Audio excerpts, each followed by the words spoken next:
আসসালামু আলাইকুম। প্রিয় দর্শক, অন্য মঞ্চের আলাপচারিতায় আপনাদের সকলকে আমন্ত্রণ জানাচ্ছি। আমার কাছে সংবাদ ছিল দুটি। সেনাপ্রধান ওয়াকারুজ্জামানকেও পদত্যাগ করতে বলা হতে পারে। আমার কাছে দুটি খবর ছিল। ওয়াকারুজ্জামানের ঘটনাটা এখনো ঘটেনি। তার আগে নৌবাহিনীর প্রধান ওয়াকারুজ্জামান তুরস্কে যাওয়ার আগে নৌবাহিনীর প্রধান পরিবর্তন ঘটেছে। তিনি তারপরে তুরস্ক গেছেন, তুরস্ক থেকে ফেরার পর হয়ে যাবে। তার কারণ হচ্ছে যে তারেক রহমান সরকারের অনেকে মনে করেন যে এই দুই ব্যক্তি তারা যে ভূমিকাই পালন করে থাকুন সাম্প্রতিক সময়, কিন্তু এরা ব্যক্তিগতভাবে শেখ হাসিনা পরিবারের অত্যন্ত ঘনিষ্ঠ। ওয়াকারুজ্জামানের সঙ্গে একটা আত্মীয়তার সম্পর্ক আছে। তবে একটা কথা হচ্ছিল শেখ হাসিনার পক্ষ থেকে, বা আমি অনেকবার বলেছি নানা জায়গায়, যে 4 আগস্ট 2024 যেরকম সেনাপ্রধান ঘোষণা করেছিলেন যে যদি হাজার হাজার আন্দোলনকারী জমায়েত হয় তাহলে সেনাবাহিনী কোনো গুলি চালাবে না। কারণ আমি প্রশ্ন তুলেছিলাম যে যদি শেখ হাসিনা যেদিন ফিরবে সেদিন যদি এরকম হাজার হাজার কেন লাখো লাখো জমায়েত হন, মানে আমি যা ফিডব্যাক পাচ্ছি তাই ঘটনা ঘটতে পারে, তাহলে সেদিন সেনাবাহিনী কি গুলি চালাবেন না এরকম কোনো সিদ্ধান্ত নেবেন? তো সেটা ওয়াকারুজ্জামান নিলেও নিতে পারেন। সেই কারণে হয়তো তাকে এত পরিবর্তন হলে আমি অবাক হব না আর কি। তৃতীয়ত, আর কি হতে পারে? আর কি হতে পারে বলতে, এখনো আওয়ামী লীগকে একটা রাজনৈতিক স্পেস দেওয়ার কথা বিএনপি ভাবছে, কিন্তু সেটা শেখ হাসিনাকে মাথায় রেখে নয়। তো এখন ঘটনা হচ্ছে যে তিনি কিন্তু রাজি কিনা আমি জানি না, শুনেছি তিনি রাজি নন, তিনি শেখ হাসিনার পরিবর্তে দায়িত্ব নিতে রাজি নন। ফলে বিএনপির মধ্যে প্রথমত হচ্ছে সরকারের মধ্যে শেখ হাসিনা ঘনিষ্ঠ যারা, তারা হয়তো কেউ তারেক রহমান সরকারের সঙ্গে বিশ্বাসঘাতকতা করবেন এমন নয়, কিন্তু তবুও বলে না যে সিঁদুরে মেঘ দেখলে ডরায় অনেকে, সেই কারণে যে তাদের সরিয়ে দেওয়া এই সময়, নাহলে সরানোর তো কোনো কারণ কিছু নেই। আর ওই রেজিগনেশন লেটারটা সকলেই দেখেছেন, তাতে প্রথম একটি লাইন মাত্র তিনি হাতে লিখেছেন, বাকি গোটাটাই টাইপ করা, তাই না? সইটা আর প্রথম লাইনটা, এই দুটো লাইন নিজের হাতের লেখা, বাকি গোটাটাই টাইপ করা। ফলে এটা আজকের দিনে বুঝতে কোনো অসুবিধা হয় না যে তিনি স্বেচ্ছায় করেছেন, সেটাও লেখা থাকবে, খুবই স্বাভাবিক। কিন্তু আমি জানি ব্যক্তিগতভাবে রাষ্ট্রপতি ভবনে আমার ঘনিষ্ঠ সূত্র ছিল, ফলে আমার প্রণব মুখার্জি লেখা বই তিনি চেয়েছিলেন, তাকে উপহারও পাঠিয়েছিলাম, তিনি পড়েছেন। আমি বলি যে তিনি কিন্তু আপনার শো এবং আমার শো নিয়মিত দেখেন। তো ফলে আমার ইচ্ছা আছে ভবিষ্যতে তার একটা সাক্ষাৎকার নেওয়া। এখন যাই না সেটা সম্ভব কিনা, এখন তিনি তো আছেন দেশের মধ্যে, এখন হয়তো নয়, যখন তিনি স্বচ্ছন্দ বোধ করবেন তখন দেখা যাবে। তো যেটা বলছিলাম যে যে পরিবর্তনগুলো শেখ হাসিনার ঘোষণায়, এই কতগুলো ঘটনা যেটাকে উড়িয়ে দিচ্ছিলেন অনেকে বাংলাদেশে, এদের উড়িয়ে দেওয়ার ঘটনা নয়। বেচারা প্রথম ক্যাজুয়ালিটি হলেন রাষ্ট্রপতি, দ্বিতীয় ক্যাজুয়ালিটি আরো কেউ হবেন, তৃতীয় ক্যাজুয়ালিটিও কেউ হতে পারেন, চতুর্থ হচ্ছে আওয়ামী লীগকেও পরিবর্তন করা যায় কিনা। ফলে এমন একটা অবস্থায় খুবই একটা বলবো যে শেখ হাসিনার ঘোষণায় প্রায় সত্যি এই সরকার কিন্তু সিরিয়াসলি নিয়েছেন, বাকিরা মনে করছেন নাটক, কিন্তু তারেক রহমান সরকার জানেন তারা যে শেখ হাসিনা ঘোষণা যেটা করেন সেটা তিনি করেন এবং করবেন। বলুন কোন নিয়েছে। আমি এই জায়গাটাতেই একটু কনফিউজ মনে হয় যে শেখ হাসিনা এই ফিরে আসার বিষয়টা কি কোথাও স্তীমিত হয়ে গেছে, বা এটা যত বড় ঘটনা ঘটার কথা সেই অর্থে কোনো প্রিপারেশন, কোন ধরনের আয়োজন, ইন্টারনালি কোনো কিছু আরো আগাচ্ছে কিনা, এই বিষয়গুলো কেন যেন একটু ধোঁয়াশা ধোঁয়াশা মনে হয়। দেখুন, এটা ঘটনাটা তো শেষ পর্যন্ত তো একটা ভারত সরকারকে সিদ্ধান্ত নিতে হবে। ফলে এই পরিস্থিতিটা, এর মধ্যে যেটা ঘটনা সেটা হচ্ছে যে ভারতে সেপ্টেম্বর মাসে ব্রিক্স শিখর সম্মেলন অনুষ্ঠিত হতে চলেছে। এই খবরটিও প্রথম আমি ব্রেক করি বোধ প্রিন্টে এবং সব জায়গাতেই, যে নরেন্দ্র মোদী প্রধানমন্ত্রী তারেক রহমানকে সফরে আমন্ত্রণ জানিয়েছেন, এবং ধরুন যদি আসেন, এখনো তারা ঘোষণা করেননি, তারা এবার আমি একটু ক্ল্যারিফাই করে দিই। গতকাল পররাষ্ট্র মন্ত্রণালয়ের ব্রিফিং এটা একটা প্রশ্ন হয়েছিল। সে প্রশ্নে পররাষ্ট্র মন্ত্রণালয়ের মুখপাত্র বলেছেন এ বিষয়ে আপনাদের পরে জানানো হবে। এখন তিনি ডিনাই করেননি, কিন্তু পরে জানানো হবে এই কারণে যেহেতু এটা সেপ্টেম্বর মাস হবে, বহু দেরি আছে, ফলে সফরে সেই শিখর সম্মেলনের আগে হয়তো ঘোষণা করা হতে পারে কারা কারা আসবে। এখন তারেক রহমানকে আমন্ত্রণ করাটা ব্যক্তিগত প্রধানমন্ত্রী বা ব্যক্তিগত তারেক রহমানকে নয়। এই মুহূর্তে বাংলাদেশ হচ্ছে বিমস্টেকের পৌরোহিত্য করছেন। এর আগেও 2012 সালে ভারতের গোয়াতে ব্রিক্স সম্মেলন অনুষ্ঠিত হয়েছিল, তখন শেখ হাসিনা প্রধানমন্ত্রী ছিলেন এবং তাকেও আমন্ত্রণ জানানো হয়েছিল। ফলে সেই পরম্পরা অনুসারে তারেক রহমানকে আমন্ত্রণ জানানো হচ্ছে। এখন ধরুন শেখ হাসিনা যাবেন ডিসেম্বরে, তার আগে সেপ্টেম্বরে তারেক রহমান দিল্লি আসবেন ব্রিক্সের সম্মেলন উপলক্ষে। সেখানে কি মোদী বা তারেক রহমানের মধ্যে এমন কোনো আলোচনা হবে না যেটাতে আওয়ামী লীগ প্রসঙ্গ থাকবে? নিশ্চয়ই আলোচনা হবে। ফলে সেই আলোচনার ভিত্তিতে অনেকটা নির্ভর করবে শেখ হাসিনা কিভাবে ফিরবে। ফলে এখন তারেক রহমান সরকার তারেক রহমানকে সিদ্ধান্ত নিতে হবে, যেটা গতকাল পরশুদিন আপনাদের প্রতিমন্ত্রী যেটা বলেছেন যে চিঠি আমাদের কাছে এসেছে, আমরা প্রধানমন্ত্রীর কাছে পাঠিয়ে দিয়েছি, ফলে প্রধানমন্ত্রী সিদ্ধান্ত নেবে। ফলে যেহেতু প্রধানমন্ত্রী এখনো কোনো সিদ্ধান্ত ঘোষণা করেননি, সেই কারণে ভারতের পররাষ্ট্র মুখপাত্র সরাসরি স্পষ্ট আগ বাড়িয়ে কোনো জবাব দিতে চাইছেন না। জি দাদা, আমি একটা জিনিস বলছেন যে সীমিত ব্যাপার, এটা একটা নেগোসিয়েশন ছাড়া ফেরা সম্ভব নয়, এটা সকলেই জানে। একটা নেগোসিয়েশন কিছু একটা হতে হবে। সেই নেগোসিয়েশনের আপনাকে একটা পথ বললাম, একদিকে যেমন তারেক রহমান সরকার তার প্রশাসন থেকে তথাকথিত হাসিনা পন্থী অনুরাগীদের অপসারণ করবেন। তৃতীয়ত শেখ হাসিনা আওয়ামী লীগ সম্পর্কে একটা অন্য বার্তা দেওয়ারও চেষ্টা করেছেন, রাজনৈতিক বার্তা, যে শেখ হাসিনা নয় অন্য কেউ দায়িত্ব নিলে তারা দিতে পারেন জায়গা। তৃতীয়ত এই আলোচনায় ভারতের সঙ্গে আলোচনায় প্রসঙ্গ উঠলে সেটা কোন দিকে গতিমুখ নেবে তার উপর একটা নির্ভর। প্রস্তুতি যদি বলেন আপনার, এক্ষেত্রে প্রস্তুতি কিন্তু বেশি না, 4-5 দিন। ধরুন আপনাদের তো মেটিকুলার ডিজাইন হলো, আন্দোলনটা তো জুলাই থেকে শুরু হয়েছিল না 2024। ইউনুস বলেছিলেন মেটিকুলাস ডিজাইন। ইউনুস যে মেটিকুলাস ডিজাইন তৈরি করছিলেন অনেক একদিন ধরে না, অ্যাকচুয়ালি বাংলাদেশের পট পরিবর্তনের শুরু হয় 2012 থেকে, যেদিন থেকে ইউনুসের বিরুদ্ধে শেখ হাসিনা মামলা করার সিদ্ধান্ত নেয়। ক্লিন্টন এসেছিলেন, হিলারি ক্লিন্টন ওকে বলেছিলেন মামলা যেন না হয়। ফলে এটা অনেক দিনের প্রচেষ্টার পর শেষ পর্যন্ত শেখ হাসিনা তাকে অপসারণ করতে পেরেছেন।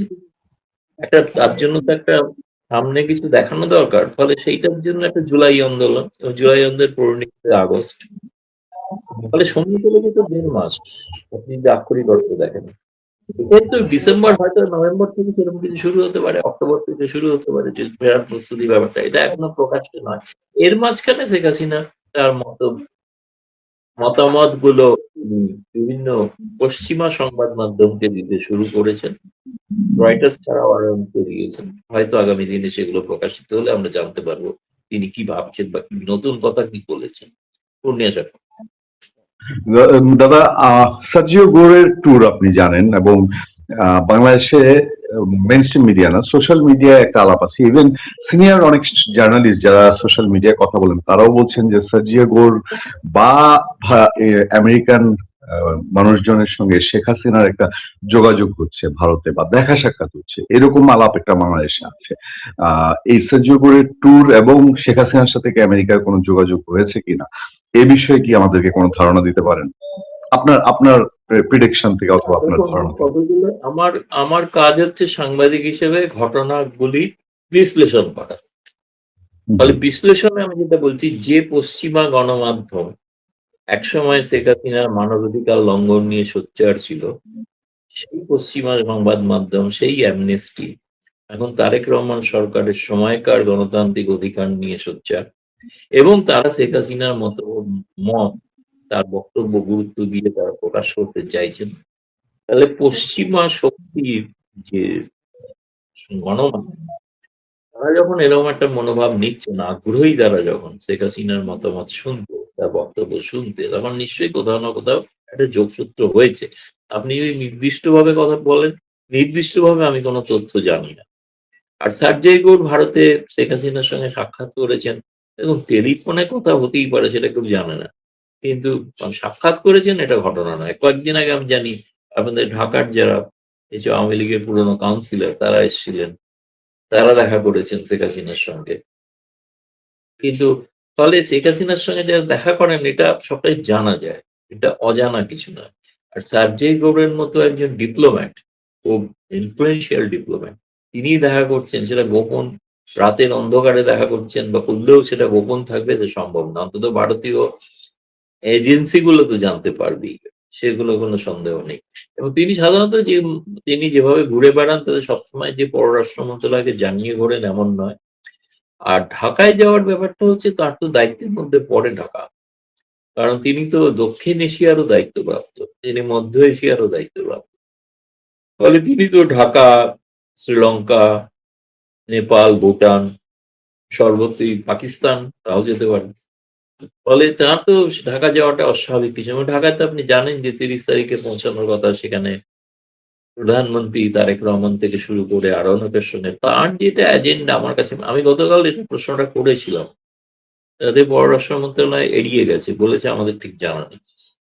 লক্ষ্য করে ম্যানিলাতে যে আসিয়ান বৈঠকের সময় যেখানে আপনাদের খলিলুর রহমানের সঙ্গে আমাদের জয়শঙ্কর পররাষ্ট্রমন্ত্রী সাক্ষাৎ হয়েছে, বা মার্কো রুবিওর সঙ্গে যে সাক্ষাৎ হয়েছে, সেখানে কিন্তু সার্জেই ঘোর উপস্থিত ছিলেন।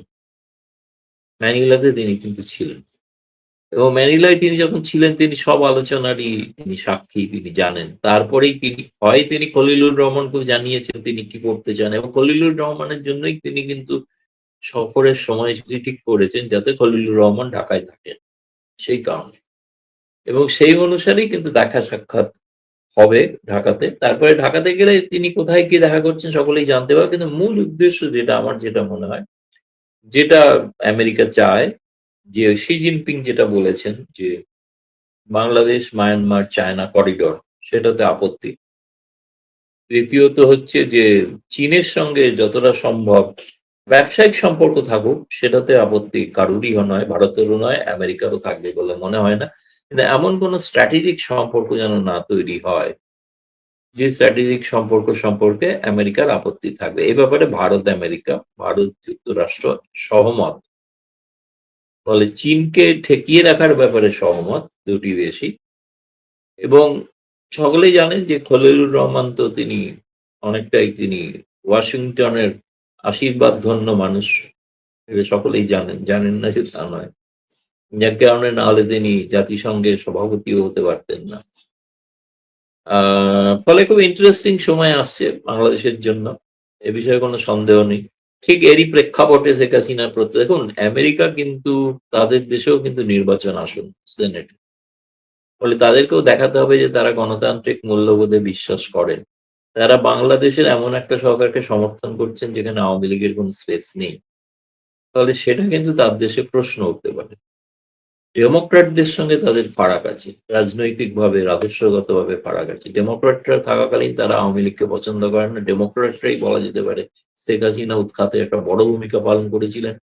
ইউএস এইড যে পাঠিয়েছিলেন, সেই এইড ট্রাম্প এসে বন্ধ করে দিয়েছে, সব এখনকার মতো দেওয়া হয় না। মার্কিন দূতাবাসে জামায়াত সহ বহু 48 জন যে কর্মী নিয়োগ হয়েছিল তাদের অধিকাংশকেই এখন সরিয়ে দেওয়া হয়েছে। 1-2 জন আছেন, সিনিয়র লেভেলে আছে, বাকিরা নেই। ফলে এক্ষেত্রে একটা খুব আমি বলছি যে ট্রাম্প প্রশাসনের দৃষ্টিভঙ্গি বাইডেন প্রশাসনের দৃষ্টিভঙ্গি থেকে ডিফারেন্ট, আলাদা। সেটা আমি ফোরকাস্ট করতে পারবো না, সেটা উনি ঢাকায় গেলে তখন কিভাবে কথা বলছেন, মিলিত হবেন, সুশীল সমাজের সঙ্গে মিলিত হবেন, টাউন হল করতে পারেন, সমস্ত রাজনৈতিক দলের সঙ্গে দেখা করবেন। এখন দেখা যাক সেটা কি দাঁড়ায়। দাদা, আমি সবশেষ একটা প্রসঙ্গে একটু আপনার মতামত জানতে চাই। সেটা হলো, বাংলাদেশে এরকম একটা ব্যাপার আছে, যেমন বিএনপি যদি বলি যে 24-এর পরে 19 সময়ে অত বেশি ভারত বিরোধী বক্তৃতা দেয়নি বিএনপি মানুষজন, মিড লেভেলে দিয়েছে। আর এর আগে শেখ হাসিনা পতনের আগের সময়টা বছর খানেক সময়টা বিএনপি খুব শক্তভাবে ভারত বিরোধী বক্তৃতা দিত। এখন যে যে রাষ্ট্রপতি শাহাবুদ্দিন সরানো হচ্ছে বা অন্যান্য যাদেরকে সরানো হচ্ছে, এমন একটা ধারণা অনেকের মধ্যে আছে যে এটা শুধু আওয়ামী লীগের লোক না, ভারত সংশ্লিষ্ট বা ভারতের সঙ্গে যাদের যোগাযোগ আছে, ভারত যাদেরকে পছন্দ করে এমন মানুষজন কি সরানো হচ্ছে কিনা আপনার কি মনে হয়? বাংলাদেশকে বিএনপি সরকার এসে ভারত ঘনিষ্ঠ মানুষদেরকে গুরুত্বপূর্ণ জায়গা থেকে সরাচ্ছে কিনা, আপনার কাছে কি এরকম মনে হয় কিনা? এটা মনে হতো, আমি নিশ্চিত হতাম যদি আপনাদের স্বরাষ্ট্রমন্ত্রীকে সরিয়ে দেওয়া হয়। কিন্তু 9 বছর ভারতে ছিলেন রয়ের তত্ত্বাবধানে, ইনি তো বহাল তবিয়তে আছেন না, তাহলে ভারতপন্থী মানুষ ক্যাবিনেটে আছেন। আমি এখনো বিশ্বাস করতে রাজি নই যে ভারতপন্থী বলে সরিয়ে দেওয়া হচ্ছে। এইখানে শেখ হাসিনার এইখানে কোনো রোল নাই। শেখ হাসিনার আশা নিয়ে উনি যে ফিরবেন এইটা নিয়ে কোনো কথা নাই। শেখ হাসিনা ফেরার কথা যখন ঘোষণা দিয়েছেন, শেখ হাসিনা এখানে ফিরবেন, এইটা ঠেকায় রাখা যাবে না। আর যদি আর্মির মধ্যে কোনো এরকম চেঞ্জেস যদি করতে যায় বা কিছু, তাহলে আই ডোন্ট নো। আমাদের সামনে we have the example of Nawaz Sharif. You have the example how he wanted to remove Pervez Musharraf. He did not allow his aircraft to land. এখন এইখানে কি হবে আমি জানি না। So we have to be very careful, we have to understand, এবং এই timings গুলি খুব ইম্পর্টেন্ট হয় একটা রাষ্ট্রের জন্য। সো দেখা যাক, আমি জানি না what kind of relationship the Prime Minister is having with the Army Chief এই মুহূর্তে। I'm sure it must be good, খারাপ হবে না হয়তো। কিনা আপনি ফোনে আমার সঙ্গে একটু দ্বিমত পোষণ করেছেন যে বাংলাদেশের প্রেসিডেন্ট শাহাবুদ্দিন আহমেদ, তিনি মোহাম্মদ শাহাবুদ্দিন, তিনি রিজাইন করেছেন, পদত্যাগ করেছেন। এখন পদত্যাগ করেছেন না করতে বাধ্য হয়েছেন, এটা নিয়ে দ্বিমত আছে। তার পদত্যাগ পত্র নিয়েও নানান রকম আলাপ আলোচনা চলছে এবং একটু তো ব্যতিক্রম, কারণ স্বাভাবিকভাবে তিনি তার মেয়াদ শেষ করতে পারেননি। হয়তোবা বিএনপি ক্ষমতায় এসছে, বিএনপি তার রাষ্ট্রপতি বসাবে, এটা একটা ব্যাপার ছিল, কিন্তু দুইটা আলোচনা খুব নানান রকম কথার সূত্র তৈরি করছে। একটা হলো বলা হচ্ছিল তার সাথে শেখ হাসিনার ফোনে কথা হয়েছে, সাবেক প্রধানমন্ত্রী, যদিও রাষ্ট্রপতি সেটা অস্বীকার করেছেন। তিনি বলেছেন যে এটা একেবারেই বেসলেস। আরেকটা আলাপ আছে যে রাষ্ট্রপতি পদত্যাগের আগে শেখ হাসিনার ঘোষণা ছিল যে তিনি ডিসেম্বরে আসতে চান। অনেকে মনে করছেন যে সরকার নানা রকম প্রিপারেশন নিচ্ছে, সরকার সর্বদলীয় বৈঠক করেছে, সেই পারপাসে কি শেখ হাসিনা ডিসেম্বরে ফেরার ঘোষণার সাথে প্রেসিডেন্ট শাহাবুদ্দিনকে সরিয়ে দেওয়ার কোনো সম্পর্ক আছে কিনা, আমি এই বিষয়ে একটু আপনার কাছ থেকে বিশ্লেষণ আশা করি। আপনি পুরো বিষয়টি কিভাবে দেখছেন অ্যাডভোকেট মহসিন রশিদ? জি, অফকোর্স উনাকে রিকোয়েস্ট করা হয়েছে।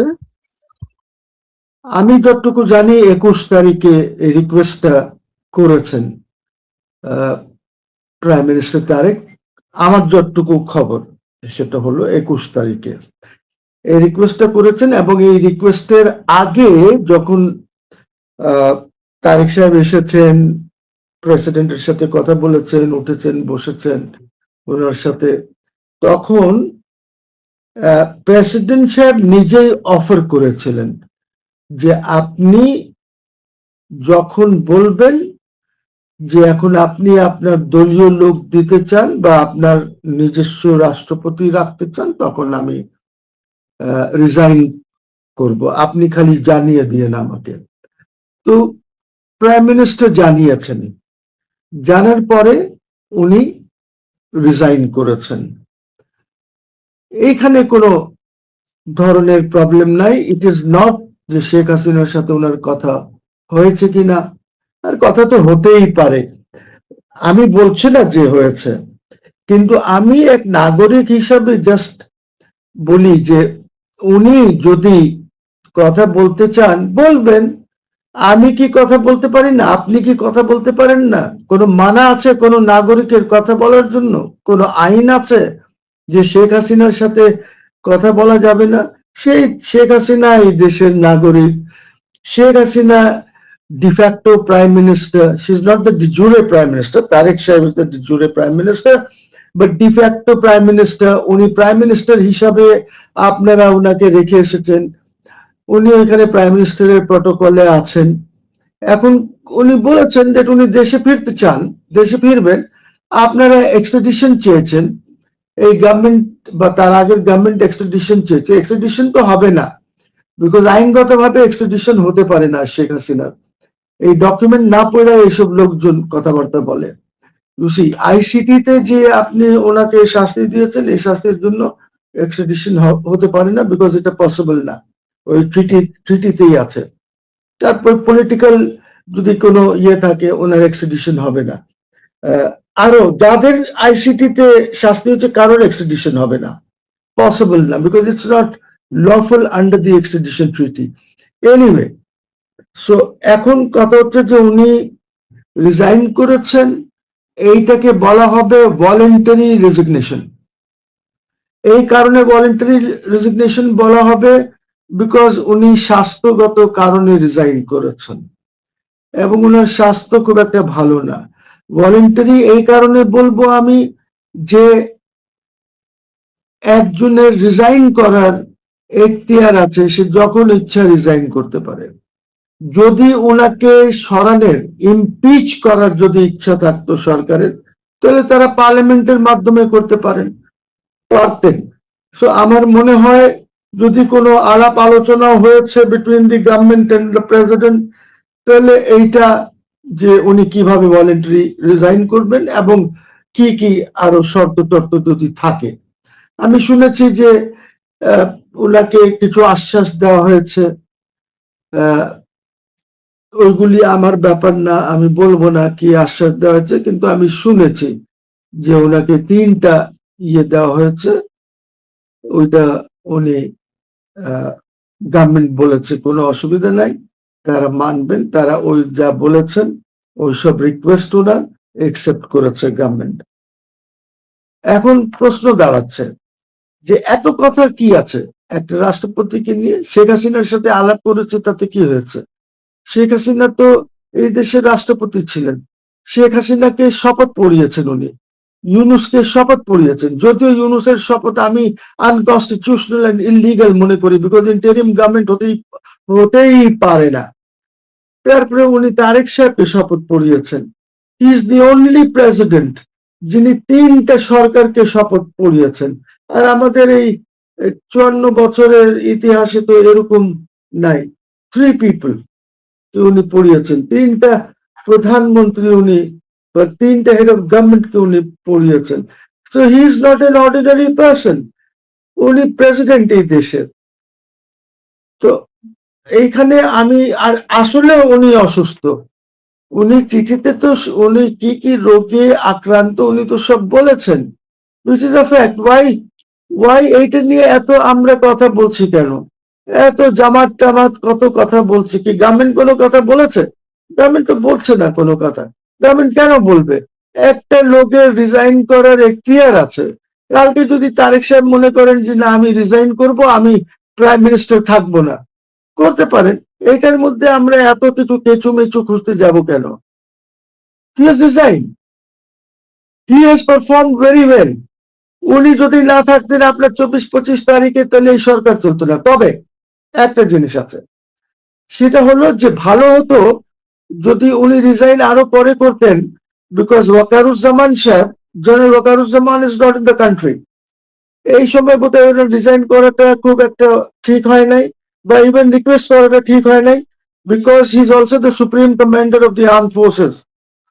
তো ওয়াকার সাহেব ঢাকায় থাকলে আর্মি সহযোগিতায় যদি উনি করতেন আরো ভালো হতো। উনি হয়তো 2-4 দিন ওয়েট করলে হতো যে ওয়াকার সাহেব চলে আসুক, তারপরে করি।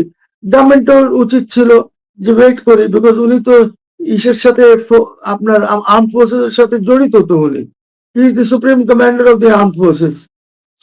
উনি এই ওয়াকার সাহেব না থাকার সময় যেটা করা হয়েছে, this may raise some questions, আমি তো জানি না এটা।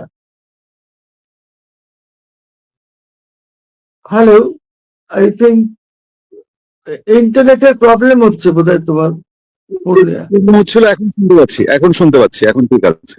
জি, তো what I am saying is যে ওয়াকারুজ্জামান সাহেব, জেনারেল ওয়াকার যখন দেশে নাই, যখন এইখানে উনি যখন supreme commander of the arm forces, তো এটা আরো সুন্দর দেখাতো, ভালো দেখাতো যখন উনিও থাকতেন, সব মিলে এসে ওনার উপরে একটা কল অন করতো, ইভেন প্রাইম মিনিস্টারও কল অন করতো, বিকজ উনি তো বিদায়ী সুপ্রিম কমান্ডার। একটা ভালো হতো না যদি ওরা সবাই এসে কল অন করতো, কিন্তু এটা হয় নাই। এটা না হওয়ার জন্য হয়তো লোকজন কথা বলবে, আর্মির মধ্যেও হয়তো কথা হতে পারে, I have no idea. Maybe general Walker may not like this, because তথ্য তো ওদের কাছে আছে। এনি কনফিডেন্সিয়াল বা ক্লাসিফাইড ইনফরমেশন যে ভিতরে কি ঘটেছে, আমরা তো শুধু তফসরা করতে পারি যেটা আমরা আমাদের চোখে দেখছি, সামনে যেটা দেখছে। কি এই রেজিগনেশন লেটারের টাইমিং কি এটা জেনে শুনে করা হয়েছে যে জেনারেল সাহেব নাই, সুপ্রিম কমান্ডারকে এখন বাদ দিয়ে দাও? বা ইজ ইট এমনও তো হতে পারে যে ঠিক আছে আমরা আমাদের রাষ্ট্রপতি নিয়ে আসি, এখন উনি রিজাইন করে গেল, তারপরে আমরা এরপরে নেক্সট স্টেপে my president is going to remove general Wakeruzzaman, হতে পারে, অসুবিধার কি আছে? ইউ সি, সো এইখানে আর যদি কোনো এর মধ্যে যদি ইয়ে থাকে যে শাহাবুদ্দিন সাহেবকে দিয়ে তো ওয়াকারকে সরান যাবে না, তা আমরা ওনাকে ওয়াকার সাহেব এখন নাই, এর মধ্যে আমরা কাম সেরে ফেলি, পরে আমাদের প্রেসিডেন্ট এসে সরাতে সুবিধা হবে। বিকজ ইয়েস, আপনার there was lot of pressure on president Shahabuddin, কিন্তু উনি তো এইসব যে কাজ করেছেন, এই সরকারকে ধরে রেখেছেন বা ইলেকশন পর্যন্ত গেছেন, এগুলো তো he had the full support of the army. Army support না করলে তো প্রবলেম ছিল। So I think the president overall has done a very good job. উনি খুব ভালো কাজ করেছেন, উনি সরকারকে ধরে রেখেছেন, উনি গভর্নমেন্টকে ধরে রেখেছেন। উনি যদি না থাকতেন তাহলে বিএনপি ইজ অলসো রাইট, যদি তখন যে এরা বলেছিল যে কনস্টিটিউশনাল ভ্যাকিউম হবে, ওই যখন ওই যে ইলিনয়ের একটা থার্ড গ্রেড প্রফেসর আছে না, কি নাম ওর, ওই প্রফেসরের ওই কমিটির মধ্যে এই কথাগুলি উঠেছিল, তখন বলেছে যে না প্রেসিডেন্টকে সরান যাবে না, প্রেসিডেন্টকে সরাইলে there be a constitutional vacuum, and BNP was absolutely right. Constitutional vacuum তো হতোই যদি আপনি প্রেসিডেন্টকে সরাই দিতেন। Then the only option at that point in time would be remove the Yunus government and Waker should have taken over. যদি আপনি প্রেসিডেন্টকে সরাই দিতেন তাহলে এই ঘটনাটা ঘটে যেত। সো আমি জানি না যে কি পরিস্থিতি আছে, বিকজ এই রিলেশনশিপ গুলি তো খুব ম্যাটার করে, খুব কাউন্ট করে, যে prime minister relationship with the president, prime minister relationship with the army chief, এই জিনিসগুলি খুবই ম্যাটার করে। এটা চারটিখানি কথা না, it's not easy, it's very difficult to maintain this relationship. জি পূর্ণিয়া, ওভার টু ইউ। আমি একটা জিনিস খেয়াল করলাম, একটা খুব ছোট অংশ, কিন্তু এই অংশটা এখন একটি খুব ঢাকার পলিটিক্সে, সেটা হল যে এনসিপি এবং জামাতে ইসলামী তারা মোহাম্মদ শাহাবুদ্দিনের অ্যারেস্ট চায়, তার বিচার চায়। এটার বেসটা কি মনে হয়, প্রশ্নটা কি হতে পারে? There are two things. There are two things. One is আপনি শাহাবুদ্দিন সাহেবের বিচার করতে পারবেন না জুলাই অগস্ট নিয়ে। কারণটি হচ্ছে উনি তখন রাষ্ট্রপতি ছিলেন, রাষ্ট্রপতির একটা ইমিউনিটি আছে under article 51 of the constitution. কাজে ওইগুলি ওরা, মুশকিল হচ্ছে আমাদের এই যে পলিটিশিয়ান বা লোকজন, এরা কোনো পড়াশোনা বা কিছুই করতে চায় না, এরা খালি গলাবাজি করতে জানে এবং যা মুখে আসে তাই বলে। President Shahabuddin cannot be tried for anything that has occurred or has happened July অগস্টে, বিকজ উনি আগের থেকেই প্রেসিডেন্ট ছিলেন এবং ওনার ইমিউনিটি আছে, টোটাল ইমিউনিটি আছে ওনার, both civil and criminal, for all his acts and things done as the president. এগুলি না, হ্যাঁ উনি যদি ধরেন যেটা প্রেসিডেন্সিয়াল ডিউটিজে উনি যে কাজ করছেন, কিন্তু ধরেন যদি উনি কোনো খুন করে ফেলেন অন্য কিছু, তো he can be tried for that after his Presidency ends, বা আগে যদি কিছু হয়ে থাকে, কিন্তু প্রেসিডেন্ট হিসাবে উনি যদি কোনো অর্ডার দিয়ে থাকেন, ধরে নিচ্ছে যে গুলি চালাও, তাহলে you can't try him for that. ওনার ইমিউনিটি আছে, এটা উনি প্রেসিডেন্ট হিসাবে করছেন যে law and order is very bad, গুলি চালাও, বা law and order is very bad, আর্মিকে ডাকো। হি ক্যান ডু দ্যাট, ওনার এখতিয়ার আছে এটা। আমি আরেকটু আমি ধরে নিচ্ছি যে প্রেসিডেন্টের সরে যাওয়ার সাথে শেখ হাসিনা আসার কোনো সম্পর্ক নাই, কিন্তু একটা জিনিস কি আপনার কাছে মনে হয় যে গভর্নমেন্টকে কি কোথাও অডিট মনে হয় শেখ হাসিনার আসার ডিক্লেয়ার করার কারণে, যে কারণ তারা সর্বদলীয় বৈঠক করেছে, তারপর নানান রকম প্রস্তুতির কথা শোনা যাচ্ছে? হ্যাঁ, শেখ হাসিনা যখন বলেছে, so government is certainly very nervous. Government is nervous because দুই তিনটা জিনিস আছে। একদিকে ইমম্যাচিওরড গভর্নমেন্টের মধ্যে ম্যাচিউরিটি আমি পাই না, নাম্বার ওয়ান। নাম্বার টু, অপোজিশনের মধ্যে কোনো ম্যাচিউরিটি আমি পাই না। সো এই ইমম্যাচিওর গভর্নমেন্ট যদি আপনার দেশ পরিচালনা করে, তো ন্যাচুরালি তারা তো একটু ওয়ারিড হবে, সো এখন ওই ওয়ারিড হলে they will have to decide, because you see অনেক কিছু তো লিঙ্কড আছে শেখ হাসিনার আশা। শেখ হাসিনা কি ডিসেম্বরে আসবেন না নভেম্বরে আসবেন? উনি তো বলেছেন ডিসেম্বরের মধ্যে she is going to come, and উনি ইঙ্গিত দিয়েছেন যে ডিসেম্বরে উনি আসবেন। বাট এর মধ্যেও তো আসতে পারেন, নাম্বার ওয়ান। নাম্বার টু, যে জিনিসটা আছে, শেখ হাসিনা যখন বলেছেন যে উনি আসবেন, উনি ডেফিনেটলি আসবেন, দিনক্ষণ উনি ঠিক করবেন। যদি সরকার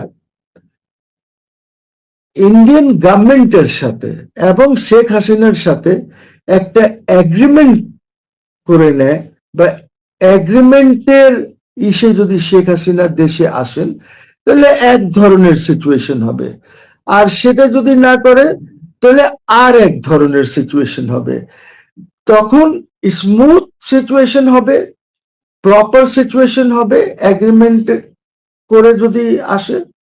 আর যদি সেটা না করে, তাহলে situation will be different. There could be আপনার একটা রেভলিউশনারি সিচুয়েশনও হতে পারে, আমি জানি না। বিকজ এই মুহূর্তে তো ধরেন আওয়ামী লীগের লোকজন আছে, সংগঠন আছে, বাট সংগঠন একটু দুর্বল আছে বিকজ আওয়ামী লীগের নেতা কর্মীরা অনেক জেলে আছেন, এবং আমি শুনেছি যে জেলে যারা আছেন ওদের দেখাশোনাও আওয়ামী লীগ ঠিক করে করছে না।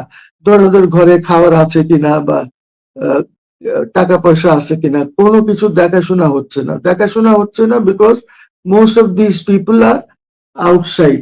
সো শেখ হাসিনাকে এই করার আগে ওনার এই সংগঠনটাকে ঠিক করতে হবে।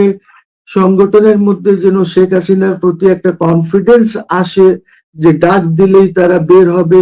এই অনেক কাজ বাকি আছে, তো এই কাজগুলি ওনাকে 4-5 মাসের মধ্যে গুছাতে হবে। উনি ওনার মতন গুছাবেন। গভর্নমেন্ট যদি মনে করে যে না, আমরা একটা এগ্রিমেন্ট করে, আমরা যেহেতু ওনাকে রেখে এসেছি, আমরা ওনাকে নিয়ে আসবো, এই সিস্টেমে নিয়ে আসবো, then that's a different situation. Because don't forget that আপনাকে তো ইন্ডিয়া ছাড়া শেখ হাসিনাও আসতে পারবেন না। মানে ইন্ডিয়া যদি ডিসএলাউ করে যে না আপনি যায়েন না, তাহলে Sheikh Hasina can't come, because ওনার সিকিউরিটির ব্যাপার আছে। আর যদি গভর্নমেন্ট মনে করে যে শেখ হাসিনা আসুক যা ইচ্ছা, তাহলে the Indians will have to provide her security. হয়তো ইন্ডিয়ানস চাইবে যে ওনাকে সিকিউর করি, ওনাকে সিকিউরিটি দেই। তো কিভাবে হবে, এই জন্য ডিসকাশন ইজ ভেরি ইম্পর্টেন্ট। একটা এগ্রিমেন্ট হয়, একটা ডিসকাশন করা ইন্ডিয়ানদের সাথে, যে উনি even with Sheikh Hasina, government can send there representatives, তারা শেখ হাসিনার সাথে বসতে চায়। আর এই যে যদি প্রপার রুল অফ ল হয়, প্রপার আইনের শাসন আপনি যদি প্রতিষ্ঠা করতে চান, তাহলে এই আইসিটিতে ওনার যে মামলা আছে, ওনার যে ট্রায়াল আছে, ওনার যে শাস্তি আছে, এইগুলি কিছুই টিকবে না।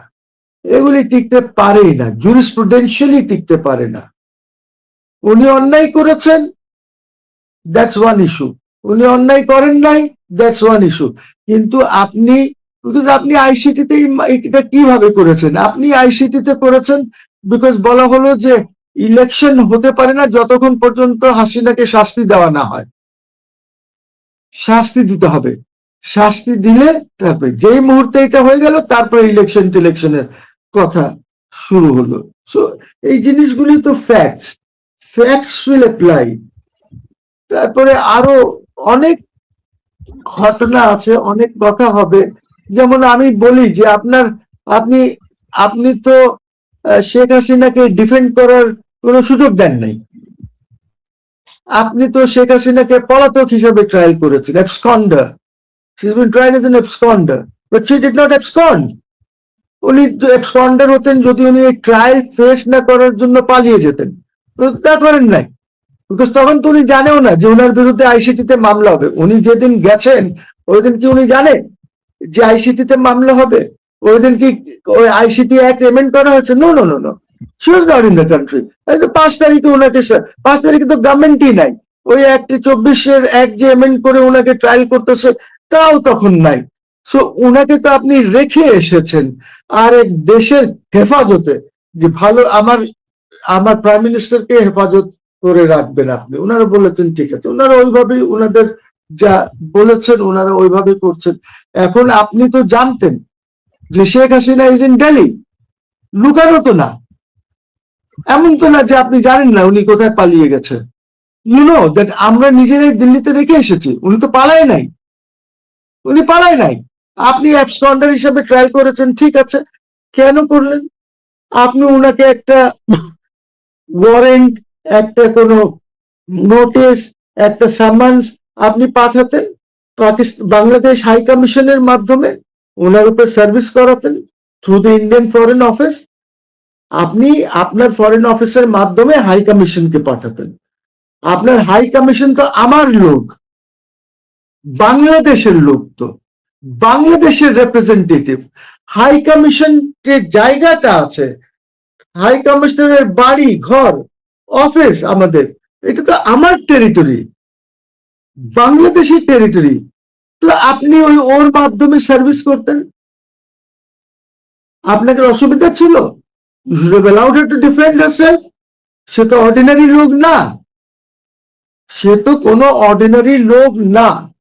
আজকে তারেক সাহেবকে যে লন্ডন পাঠানো হলো বন্ড নিয়ে, জুনিয়র রাজনীতি করবেন না, এটা কেন করা হলো? এটা করা হলো because the then government thought যে আমরা এভাবে ছাড়বো না ওনাকে। উনি যদি একটা বন্ড দেন যে আমি আর কোনোদিন রাজনীতি করব না, তাহলে ছেড়ে দেব। উনি বন্ড দিয়ে দেশ থেকে চলে গেছেন। শেখ হাসিনা তো তা করে নাই। শেখ হাসিনা কোনো বন্ড দিয়ে তো যায় নাই, শেখ হাসিনা তো প্রধানমন্ত্রী হিসাবে গেছে। এইসব বেকার কথাবার্তা বলে লাভ নাই। You will have to sit with Sheikh Hasina, একটা এগ্রিমেন্ট করতে হবে, বসতে হবে। শেখ হাসিনা না, ইন্ডিয়ার সাথে তো বসতেই হবে, যেহেতু উনি ও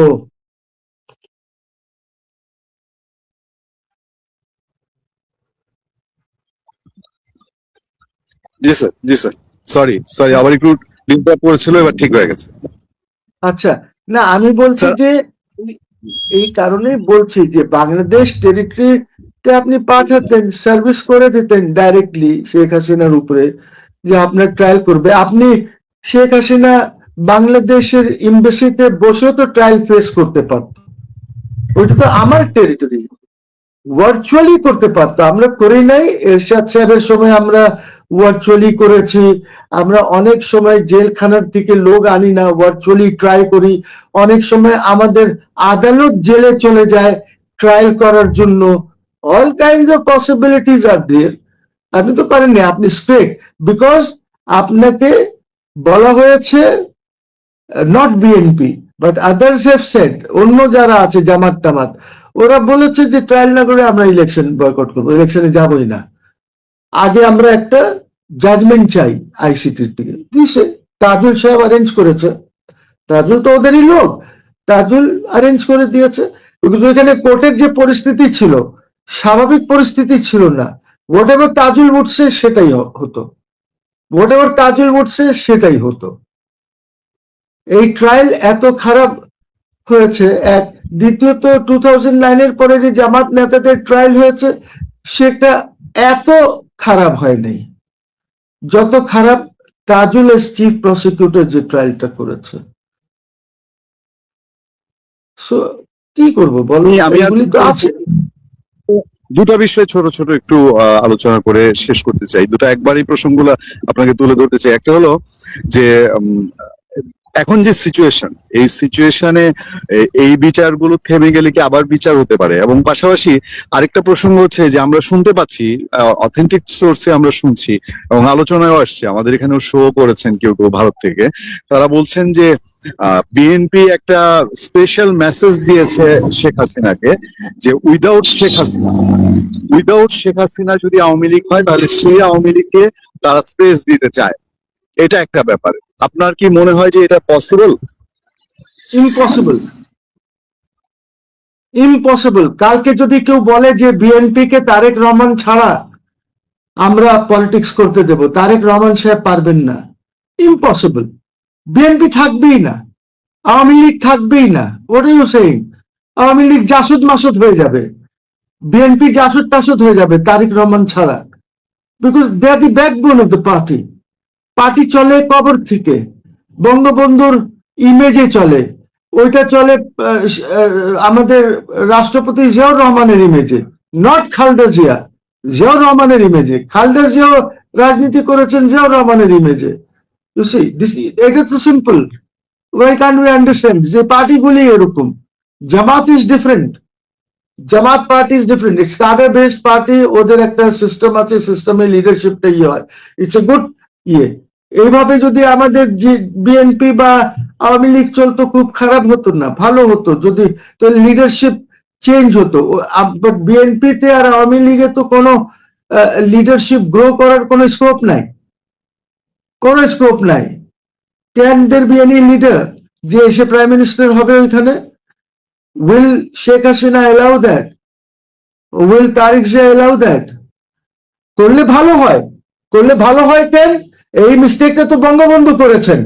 যদি বঙ্গবন্ধু এই মিস্টেক না করতেন, উনি যদি সুপ্রিম লিডার হয়ে থাকতেন, তাজউদ্দিন সাহেব প্রাইম মিনিস্টার থাকতো বা অন্য কাউকে প্রাইম মিনিস্টার করা হতো, তাহলে তো এই পরিণতি হয় না।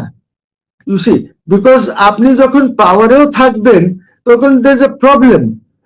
হি could have been the supreme leader, ওনার কথাই তো উঠতো বসতো সবাই, কিন্তু তখন কন্ট্রোল করতে পারতেন। সো এখন কি তারেক সাহেব বা শেখ হাসিনা এরা কি পার্টি যদি ছেড়ে দেয়, এই পার্টি কি থাকবে? পার্টি থাকবে ফ্যামিলি ছাড়া? আজকে দেখেন জাতীয় পার্টি, এরশাদ সাহেবের জাতীয় পার্টি রংপুরে কত স্ট্রং হওয়ার কথা সেটাকে, কিন্তু কে ধ্বংস করলো? এরশাদ সাহেব নাই, ওনার ভাই ধ্বংস করে দিল। সংগঠন করতে পারলো না, 3-4 হাজার ভোট পায় এরশাদ সাহেবের নামে। What are you saying? Just try to see কি অবস্থা। তো এরা না থাকলে তো পার্টি থাকবে না, জাসদের চেয়েও খারাপ হবে। আমি জানি না বাংলাদেশের জন্য ভালো হতে পারে, দ্যাটস অ্যানাদার ইস্যু, কিন্তু এইসব গল্প করে কোনো লাভ নাই। শেখ হাসিনা ছাড়া there is no Awami League.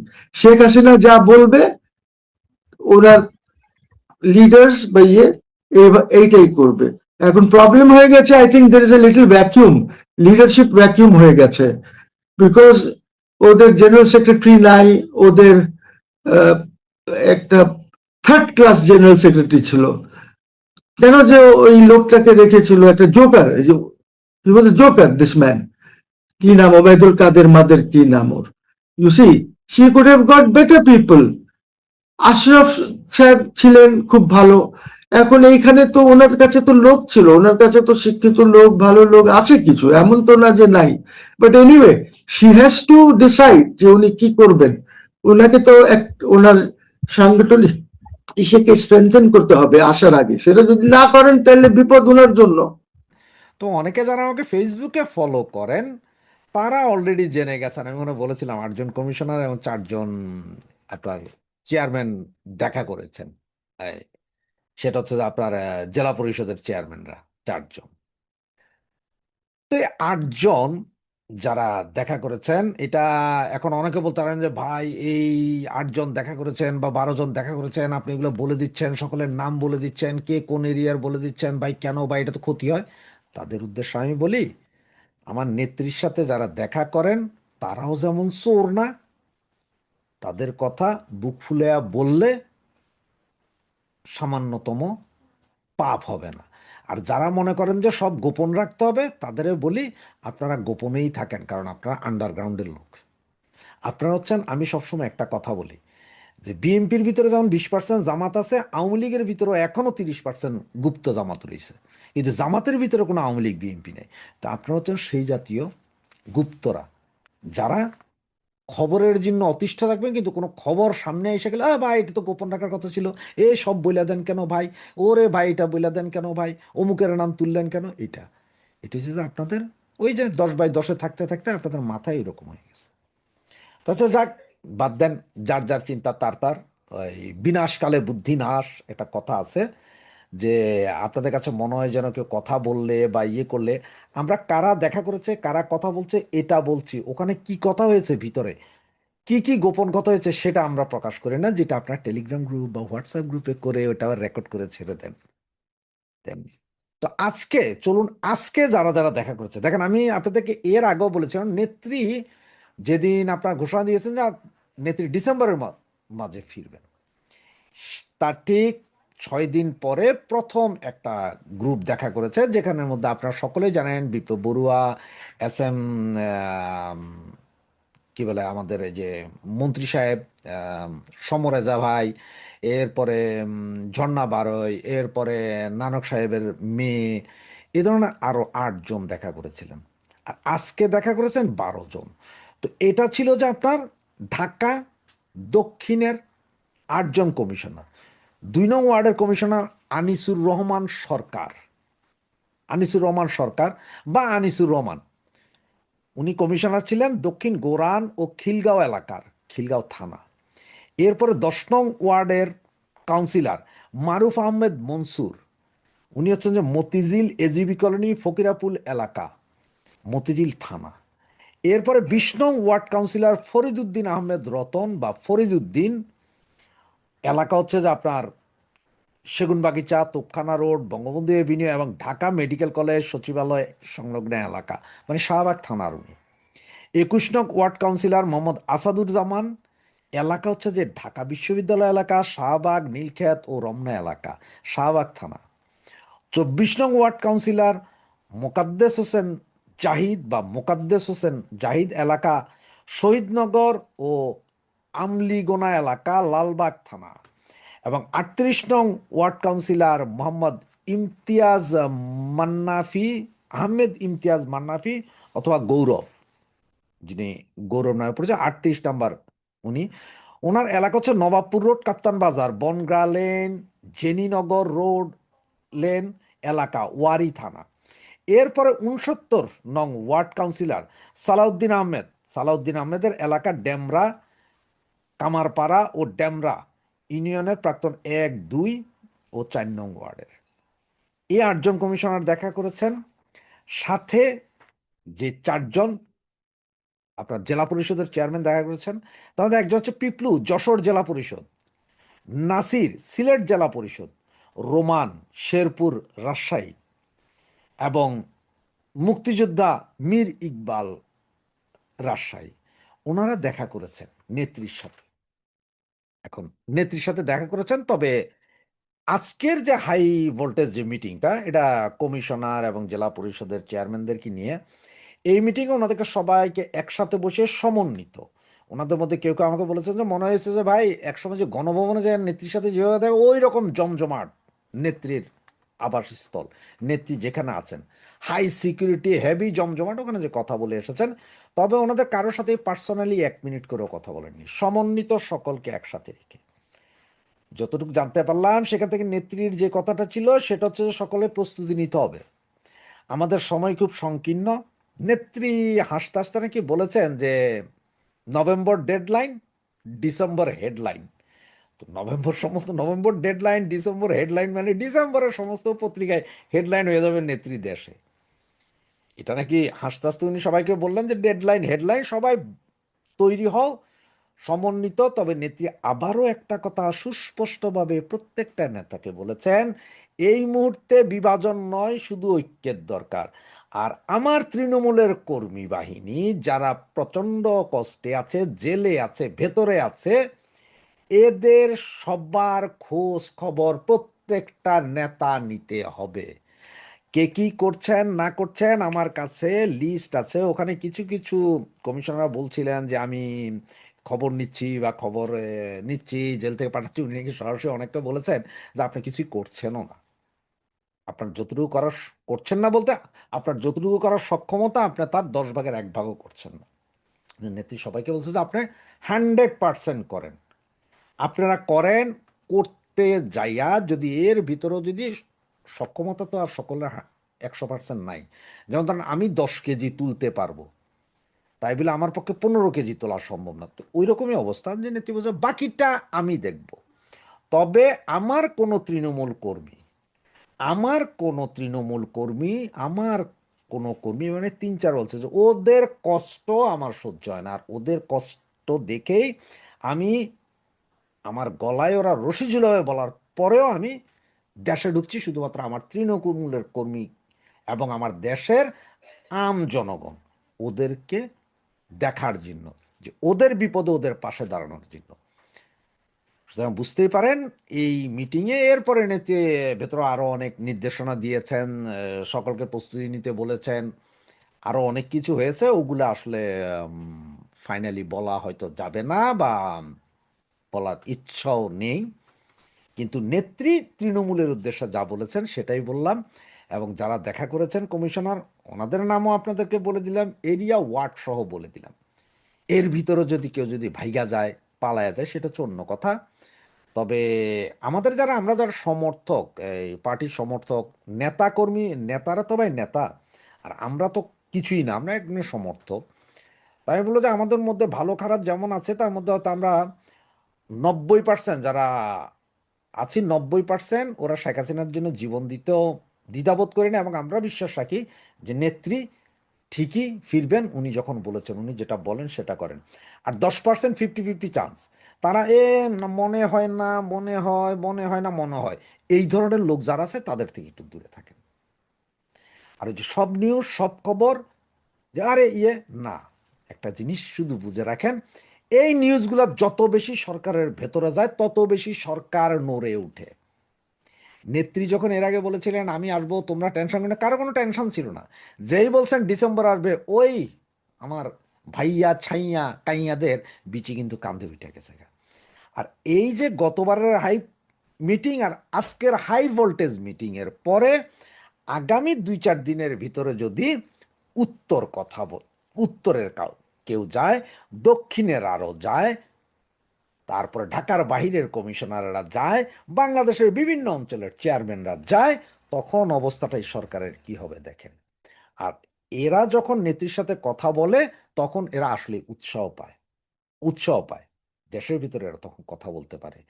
আর নেত্রী এখন যেটা চাচ্ছে আমাদের সকলকে গরিব দুঃখী মেহনতি মানুষের মাঝে আমাদেরকে মিশে যাওয়ার একটা নির্দেশনা আছে। মিশে যান এবং বুঝান এই যে দ্রব্যমূল্যের ঊর্ধ্বগতি, গ্যাস নাই, তেল নাই, একটা একাকার অবস্থা, এই জিনিসগুলো শুধুমাত্র মানুষকে বোঝানোর জন্য যে অবস্থাটা কি চলছে। আপনাকে বলতে হবে না আপনার আওয়ামী লীগ সমর্থক, আপনি শুধু সমালোচনা করেন। চায়ের দোকানে বৈশা সমালোচনা করেন, আয় হায় রে আজকে টমেটো কিনতে গেছিলাম, টমেটোর এত দাম, আরে ভাই আমি বাঁচুম কেমনে। শুধু এই কথাগুলো তোলেন মানুষের কাছে। আপনি 3 অক্ষর তুলবেন, এবার 100 জন এটা কথা কইতেছে। চায়ের দোকানে যায় ফোনে কথা বলতে বলতে এটা তুলতে পারেন। ওই বিড়ির দোকানে বিড়ি টানতে টানতে কথাটা তুলতে পারেন। রাস্তার উপরে খাড়াইয়া রিক্সার মধ্যে বইয়াও রিক্সাওয়ালার লগে আলোচনা করতে পারেন। এর জন্য আপনারা আমি আওয়ামী লীগ কর্মী, এই দেখেন শেখ হাসিনা, না না না, ওগুলো কিচ্ছু বলার দরকার নাই। শুধু কাহিনী তুলে দেন এদের মাথায় ধরবে, সেটাই হবে। এই ছিল আজকের এই হাই ভোল্টেজ বৈঠকের যারা গিয়েছেন তাদের নাম এবং জানিয়েছি। এখন বাংলাদেশের হিন্দুরা ঐক্যবদ্ধ নয়, ভারতের হিন্দুরা ঐক্যবদ্ধ নয়, ভারতের হিন্দুরাই তো ঐক্যবদ্ধ না, তো বাংলাদেশের হিন্দুরা ঐক্যবদ্ধ কিভাবে হবে? তো এই জন্য এরকম এগুলো ঘটবে। হিন্দুরা ঐতিহাসিকভাবে ঐক্যবদ্ধ ছিল না, তার জন্য তো তাদেরকে কখনো 800 বছর আরব, তুর্কি, মোগল এরা শাসন করেছে। এমনকি তুর্কিদের দাস এসে দিল্লির বাদশা হয়ে গেছে। হাস্যকর ব্যাপার পৃথিবীর ইতিহাসে। পুলক ঘটক বলে একজন সাংবাদিক আছেন না, জি, উনাকে একদিন আমার অনুষ্ঠানে আনছিলাম। উনি বলতেছে উনার কিন্তু হিন্দুরা উনার কল্লা চায়, উনার দাবি করে, কারণ উনি পারিবারিক আইনটা নিয়ে কথা বলে। মেয়েদের যে সম্পত্তি দেয় না, এটা নিয়ে কথা বলে একজন উনার বিরুদ্ধে ক্যাম্পেইন করে। উনাকে হ্যাঁ যদি আনছিলাম, হিন্দু ছেলেরা তার বিরুদ্ধে লিখতেছিল। হ্যাঁ, এটাই করবে তো, এরা তো তাই করবে। এমনকি আমিও সেই হিন্দু নারীদের, সনাতনী নারীদের সম্পত্তির আইনের পক্ষে ছিলাম বলে আমার কিছু শুভাকাঙ্ক্ষী হিন্দু আমাকে অপছন্দ করে। যখন আমি তাদের বলেছিলাম যে কেন সমভাগ হলে আপনার সমস্যা কি, তারা বিভিন্ন যুক্তি দেখালো নারী ঘরে সম্পত্তি দেওয়া যাবে না। আপনি তো ওই যে মুসলমান জঙ্গিদের মতোই, ইসলামী জঙ্গিদের মতো চিন্তা ভাবনা করেন, নারীদের সম্পত্তি দিলে আপনার সমস্যা কোথায়? তারা বিভিন্ন যুক্তি ওইখানে দেয়। একটা হিন্দু নারী কমেন্ট করছিল যে স্বামীর সম্পত্তি বাদ দেন, বাবার সম্পত্তি আমি পাই না। সেটাই এদের দরকার, স্বামী বাবার। নারীরা কেন সম্পত্তি পাবে না? সম্পত্তি অবশ্যই দেওয়া উচিত, এই অধিকার দেওয়া উচিত। কেন দিবে না? অবশ্যই দিতে হবে। চিন্তা করেন, এই যে অস্ট্রেলিয়ার মতো দেশ, কল্পনা করতে পারবে না এই ধরনের চিন্তা ভাবনা। মানে মানে এটা বর্ণবাদ। মানে এই ধরনের কমেন্ট কেউ ফেসবুকে এসে করছে, এই জেলে কমেন্টসটা জমা দিলে এ জেলে হয়ে যাবে। অস্ট্রেলিয়া ভিসা পাবে না কিন্তু। তাইলে সোজা কথা নাকি এরকম বর্ণবাদী চিন্তা? এখন আমাদের দেশ তো, আমাদের দেশে দক্ষিণ এশিয়ার মানুষ, এরা তো মানে এরা তো বুঝেই না যে কোনটা কোনটা যে সভ্যতা আর কোনটা অসভ্যতা, এরা তো এগুলো বুঝেই না। এরা দেখেন না যে সবচেয়ে খারাপ শব্দ ব্যবহার করে সে হলো এই দেশের জাতীয় বীর। সে হলো জাতীয় বীর। জাতীয় বীর সে, হ্যাঁ। সবচেয়ে বাজে শব্দ ব্যবহার যে করতে পারবে। তো আপনি তাহলে জাসদের লোকেরা কি তবলিগের চিল্লায় যায়, এখন যায় কিন্তু। সবাই যায়, এখন কে যায় না? আপনার ওই দিনের পোস্টটা পরে চিন্তা করলাম, আপনার যে ঘুম পাইছিল কারণটা তো ওইটাই। আপনার আপনার ডাক্তার যে কথাটা বলছে আপনি ঘুমান না, এর জন্য আপনার ওই সমস্যাটা সেটা ভয়ঙ্কর বেড়ে যায়। আজকেও ভাবছিলাম, ভয় পেয়ে গেছিলাম বেড়ে যাবে, তো আজকে বেড়ে যায় নাই বলে আসি, নাহলে আজকেও তো সমস্যা। আচ্ছা, আর একটা জিনিস আপনি সামনে আনছেন, যেটা পাকিস্তান ইসরায়েলকে স্বীকৃতি দেবে খুব তাড়াতাড়ি, আপনি আনছেন সেটা। হ্যাঁ, শুধু স্বীকৃতি দেবে না তো, গাজাতে গিয়ে আপনাদের ভবিষ্যৎ দেখেন, অনেকেই রাগ করে এই কথাগুলো বললে। তো এমনি তো লোকজন, দুষ্ট লোকেরা এমনি তো জিন্দাবীর বলেন। আমি আগেই বলেছিলাম, যদি অনেকে বলে যে কথা যেন না বলি, মনে করাই দেওয়ার জন্য বলতেছি। আমি বলেছিলাম যে ইরানে আফগানিস্তানে হামলা করবে পাকিস্তান টাকার জন্য। অলরেডি আফগানিস্তানে করেছে এবং পাকিস্তানে ইরানে করার জন্য রেডি হয়ে ওত পেতে আছে। আমিও বলেছিলাম যে ইভেন এই সরকার যদি টিকতো, মানে টিকবে তো না, এরা যদি 28-29 সাল পর্যন্ত এই মুসলেকা সরকার, বিএনপি জামাত এবং জামাতে বিরোধী দলের সরকার এটা টিকতো, আপনি নিশ্চিত থাকেন তাহলে ইসরায়েলকে স্বীকৃতি দিত বিএনপি জামাত সরকার, স্বীকৃতি দিত, এটাও দিত। খালি এখানে আপনার মনে করে দেই, পাকিস্তানে 2 বার ইসরায়েলি বিমান এসেছিল, সসম্মানে ফিরিয়ে দিয়েছে। এমনকি তত্ত্বাবধায়ক বাংলাদেশে ইন্টারিম সরকার সময় ইসরায়েলি বিমান বাংলাদেশে আসছিল কেন? সামাজদারকে নিয়ে ইশারাবি তো কাঁপিয়ে, আসলে শুধু ইসরায়েলের বিমানই আসছিল, এটা অন্য কিছু। এই বাংলাদেশ ইউনুসের আমলে ইসরায়েলি বিমান কিভাবে আসে? আপনি বিপিন নুরার সাথে কি ইসরায়েলি লোকের ছবি দেখেন নাই?